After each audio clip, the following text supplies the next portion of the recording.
a business makes a decision, and employees of companies, if you are listening, hear me when I say this. Employers make decisions that keep the business moving forward. And while it seems like they're not considering you specifically or your department specifically, they are. But at the end of the day, no business, no job.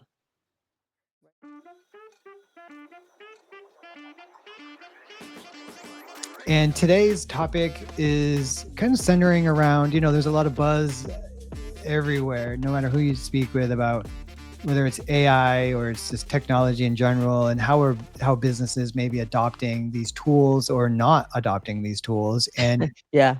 and so we wanted to maybe explore that topic a little bit today. So yeah, digital transformation in the workplace. What are you seeing? What are you not seeing? What are your impressions on it so far? HR is often by most companies seen as just this necessary evil. So oftentimes it's paper intensive, and the real work goes undone, right? If they want to enroll in benefits, they shouldn't have to call HR to do that. It can be automated. Mhm. Some of the bigger things like looking at patterns so that you can develop strategies on how to curb attrition, things like that. That cannot be done pencil and paper with larger companies. Some companies, okay, you got, 20 employees, you might be able to still do that. Mhm. But if you really want to be as efficient as possible, and the key is efficiency. It's not replacing your HR team. It's making them more efficient so that they can do the things that truly move the needle. Yeah, right. Right. Yeah, there's a lot of time lost in manual tasks. And I think, from at least from what I'm seeing in the work that we do, is um the this the slow adoption to change. And I think a lot of times it's fear that's standing in the way between change and not change. Are the employees going to think that we're replacing them with AI, or just all of the unknowns? How does this show up in conversations you're having with leadership, but maybe also with just your everyday employee as well, from maybe a company that has started to introduce AI? AI is kind of creeping into the day to day. Are Yeah. you feeling any concerns? Or on the opposite side, how is that looking from an adoption standpoint from leadership? I can see them as being either pointing in the same direction or in conflict with each other. The thing, it depends on who I'm talking to, right? If I'm talking to, say, a private equity client, they tend to be technology heavy anyway. So Yeah, it's a much easier sell. right. They move so quickly, so easier sell. But if I'm dealing with a hospital, a small hospital, or hospice areas, or social services sort of areas, that's where the fear is most present that I've seen so far. Hmm. Um, One of the things I try to remind people is that, AI isn't something to compete with. It's something to embrace to make things better, right? Hmm. You're not as an employee, for example, when I talk to them, they are gravely concerned, right, in Hmm. those industries that they're going to be replaced by AI. But I reminded, I just had this conversation yesterday. You're not competing with AI. You're competing with the person who knows how to use AI, Yep. right? So it's coming. You're not going to change that. So if you can embrace it, learn it, now you can use it for some of the newer jobs that are coming along. Yeah. HR will evolve like anything else, Hmm. right? Hmm. Businesses will evolve because AI makes answers so instantaneous. For example, one of the payroll companies we work with, on their platform, you can ask their AI feature inside of their system, how many days of PTO do I have? It will tell you how many days you have, how many days you've used, how many days you've accrued so far, what you will have accrued by any specific date you choose. Mhm. That's Mhm. useful. What are my benefits? It could explain your benefits to you. Why? Because all of that information has been taught to the AI system. Mhm. Yeah. So Yeah. It's it's scanning all pulling these. data that's already there, right? Yeah, exactly. Yeah. And we're seeing a lot of that. That early adoption phase tends to be um, within tools businesses are already using. So those software companies are implementing it, and therefore it's seeping into the sort of the water with the company. Um, and I think that's a great initial step for companies to adopt. It's almost like you don't have a choice. You're adopting it if you continue to use this tool. Within the tool, you may not use the feature, but I think it, for the very examples that you just mentioned, why wouldn't you want to use those features, right? So, Otherwise, your employees are calling into HR or emailing HR and waiting for an answer. mhm, So let's say you have an HR generalist or maybe a coordinator or someone a little bit lower on the chain, and that person may be responsible for answering all of these minor questions. Literally, you're paying someone to answer questions because the employee doesn't have access to the information or they don't know where to go to get it. yeah, So either you're going to keep training and keep answering these questions, or you're going to create an AI feature where they can go and get it themselves. And junior HR people tend to want to hold on to information because they feel useful, yeah, and that's unfortunate. But because businesses aren't about HR, they didn't go into business to do HR, right? mhm, They mhm, hire an HR person and hope that that person's going to guide them exactly right. And some HR people, even more senior ones, feel like, oh, I don't like this change. Let me slow it down. We show you how it's useful to move forward, embrace it. Let's go. mhm, mhm. Yeah, so it sounds like the conversations that you're having so far are are with the in-house HR reps that are not really sure about this change. It's more so than the employee, like the non-HR employees being coming to HR with concerns about, oh, they want us to start using this AI tool. It's a lot of what I do in my job. Should I be concerned? Is that the case? Yeah, in a sense. So HR, I hear it the most because that's who we often talk to at companies, because we Yeah, also support HR functions inside of companies as well. yeah, So I'll hear that from them. Regular staff, they want the information. They don't care how they have to get it. Now, yeah, how is HR affecting the actual entity? Well, it depends on the business, right? yeah, Law firms, they're taken to it like fish to water, yeah. right?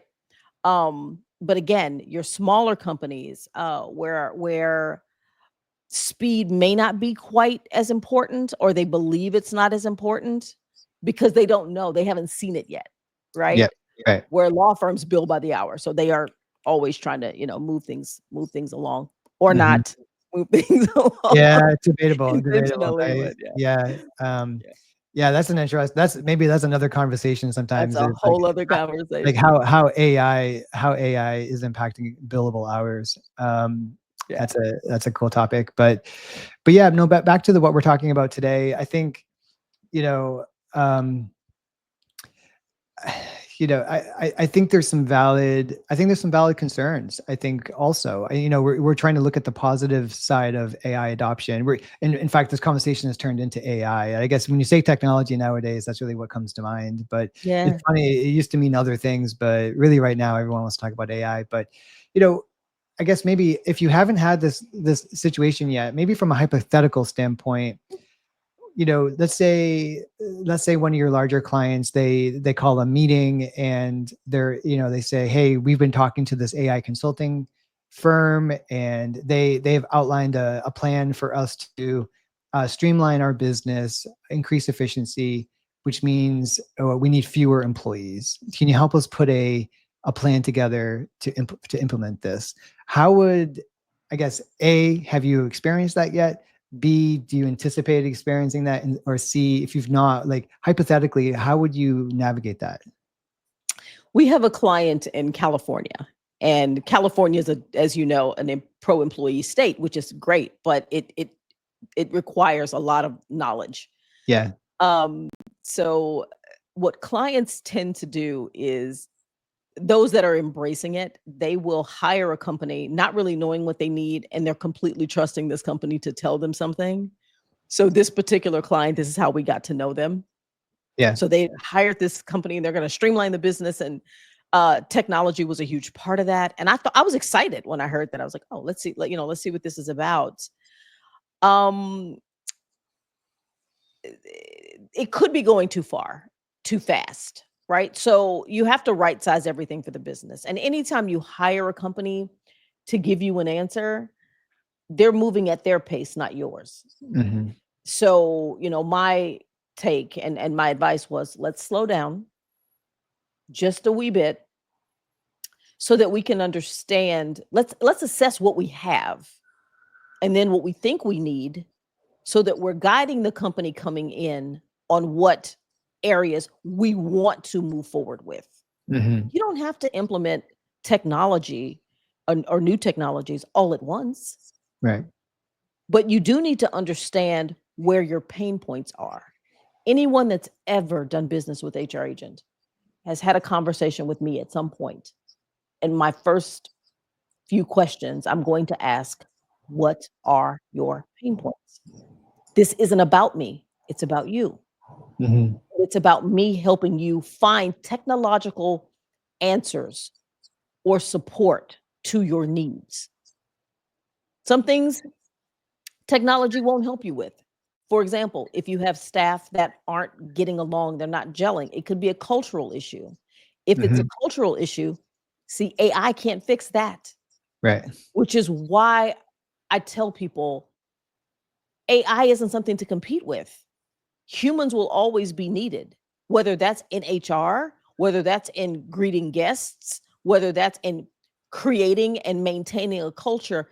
AI can advise you on it, technology can help you with it, but it doesn't replace the human element. So there's nothing to fear, Hmm. nothing at all. Yeah, it's just a fear of the unknown. I think we see that showing up in a lot of aspects of business when it comes to change. There's a Yes. new employee. Ooh, is that employee, are they a threat to me? Do I need to be concerned? Are they my replacement?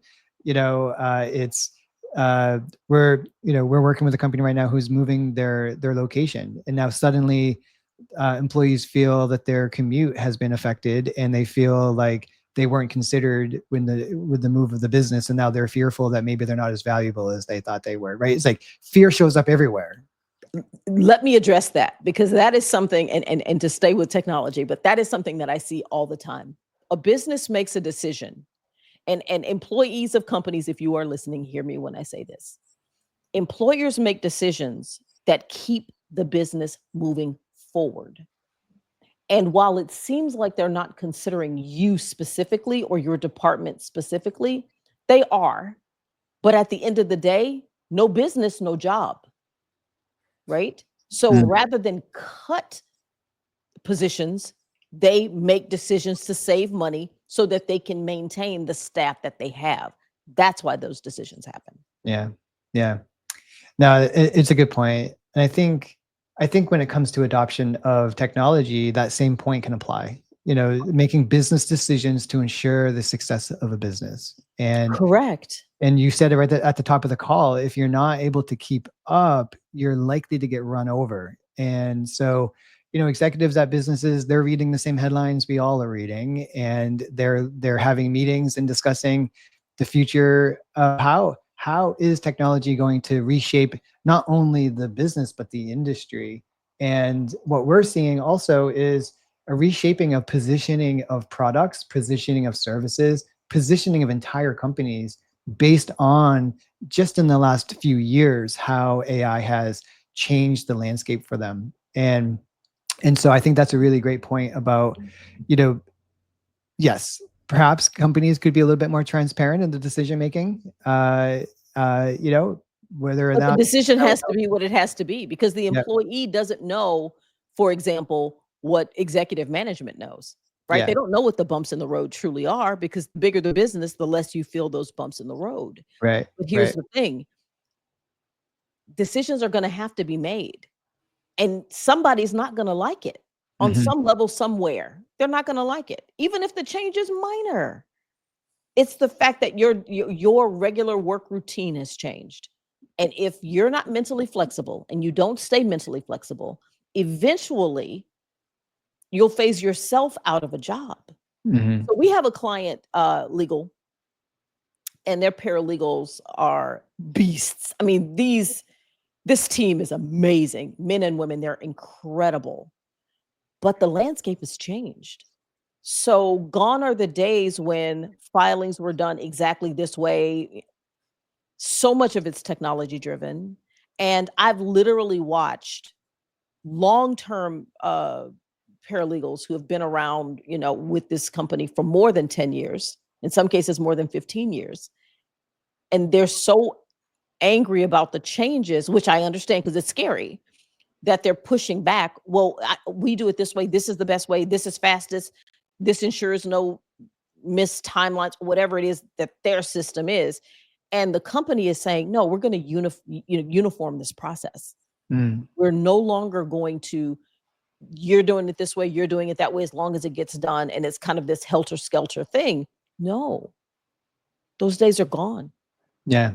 Yeah. What's really rising up for me, and I want to make sure we get it in, is, if we're circling around this idea of fear around change, and technology oftentimes brings change. Um, how do you see opportunities for your clients, or maybe just for any business, to implement a training, some sort of training program, protocols, encouragement, whatever it might be, around AI?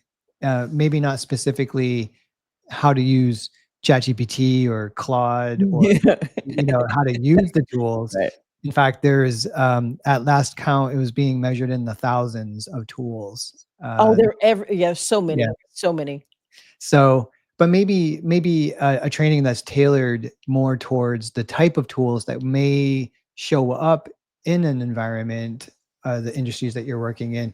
I guess what I'm asking is, with the clients that you're working with, is training a core aspect of what they do anyway, and AI can be a bundled in with that? Or is this more of a fundamental change or a shift that would potentially have to happen?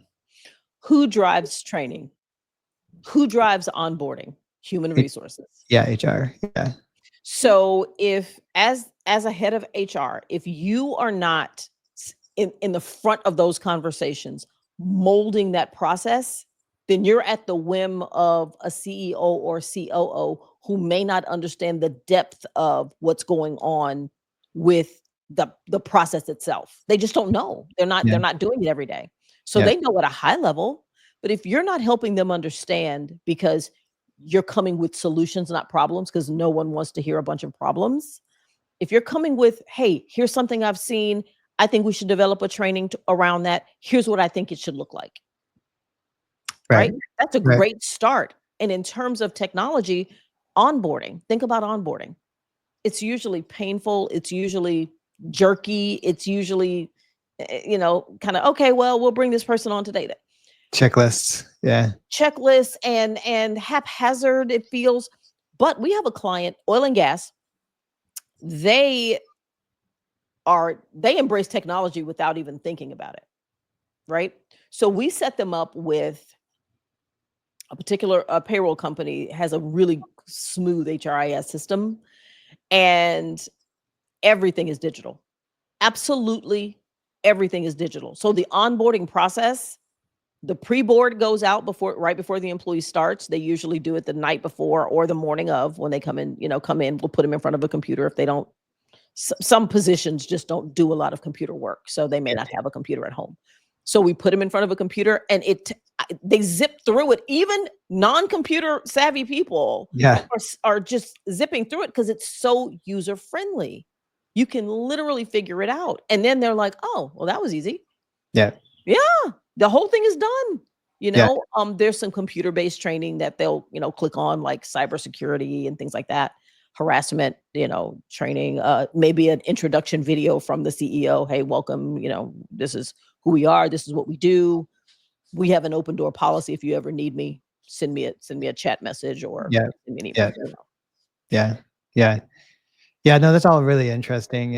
What I'm starting to see are workshops, a lot of workshopping happening, afternoons with leadership.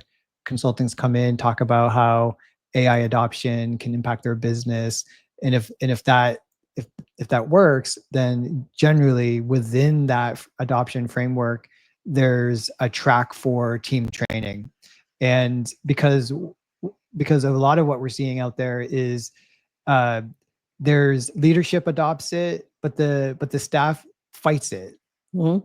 right? And so the once leadership adopts it, what's the roadmap look like to ensure adoption and and basically compliance with this new approach the company wants to take. And so yeah, it sounds like you're experiencing that. You've got that example in the oil and gas industry that you don't even have to talk to about this, and they're training you in a way like, oh, look what we're doing, and this is our tool, and then you have Yeah. on the other side, you have maybe some companies that are a little behind and maybe fighting it. And I think it really says a lot about the leadership of these companies, and maybe even the personalities and personal preferences kind of seeping in as well, right? So, but yeah, I guess what does given everything we've discussed and what your day to day looks like. 3, 2, okay. So, given everything that we discussed today and your history of working with diverse companies and their approach to what technology looks like for them, if you could paint an ideal scenario, uh, ideal situation where efficiency is met, HR teams don't feel threatened, companies stay up to date with their tech, and they don't fall behind. What would that look like? Wow. It starts at the top of the organization, just ensuring that the chief operating officer or CEO or CFO, if they're overseeing operations, understand what technology can really do for you, right? Technology is not something to fear. It's controlled by you. It's not something that for employees, it's not something that's going to replace them. So creating a culture of acceptance and open-mindedness, um, if you take the time to do it, it's going to benefit you, right? So employees will come to understand your position on technology. They'll come to understand that it's just a tool. That's all it is, right? So, companies have to decide who am I? What is my identity? And a lot of companies don't. They don't take the Mhm. time to do that. So, understanding your identity, understanding what's important to you. Do you want to spot patterns early? Do you want to automate busy work? Do you want to support fairness so that when there are natural biases recognized, they can be addressed? Um, do you want your HR to be more of a business partner than an admin function? Where in most companies, HR is simply an admin function. Right. Right. Yeah, that's something that I know we've talked about in the past, and you've written quite extensively on LinkedIn about this as well. Yeah, you're right. I think it really comes. It's case by case. I think a dream scenario, if you will, really wouldn't apply across the board. I think it just looks different, company by company. And what's going to be really interesting in the next 3 to 5 years is, I think in a lot of ways, all of our hands are going to be forced, whether you want to use this tool or not. It's really pervasive, like it's everywhere, and we just got started with it. And so imagine 5 years out what this looks like. I think the next thing that we're seeing is AI becoming more of an assistant, a daily assistant for people. And that's where all of these big companies are going right now, is investing heavily in AI just being basically your go-to always for everything. It's writing the emails for you. It's managing your schedule for you. It's managing your vendors. It's doing all of these things. And so I guess we just have to just it'll be interesting to see, you know, given everything that we've talked about today, the sticks in the mud, if you will, like what's that tipping point where adoption just it has to happen, you know? Well, I'll tell you one funny thing about that. There's an employee at a client who was using a tool, an AI tool, to basically tailor like every email response, everything. And so I'm talking to the CEO, and we're just kind of they making some strategic decisions on who's moving in which department and who's getting promoted, that kind of thing. And this person got flagged for, it was evident, we'll put it this way, it was evident that that person was not writing those so you can't rely on AI to be you, right? Yeah. Because at some point when you sit in front of someone, they're realizing, wow, John sounds really different on email than he Yeah. does in person, right? So you Yeah. can't, don't allow like Chat GPT or any of these systems to become your persona, because you can't carry it when they're not around, among other things. But that's among what it's designed for. So use it. The tool is there, but trust me when I tell you, when a person knows you even a little bit, they can tell the difference between what's written by you, because the soul of that document changes, Yeah. right? Yeah. Your essence is no longer there. And it may sound incredible. And you can tell AI, warm this up, make this more friendly. It still doesn't sound like you. Yeah. So you still have to go back and say, okay, do I agree with this? So that's why I'm saying it won't replace humans, because again, it's sterile. Yeah. Even though it sounds so kind, Yeah. it's sterile. It really is sterile. Yeah. Yeah. Yeah.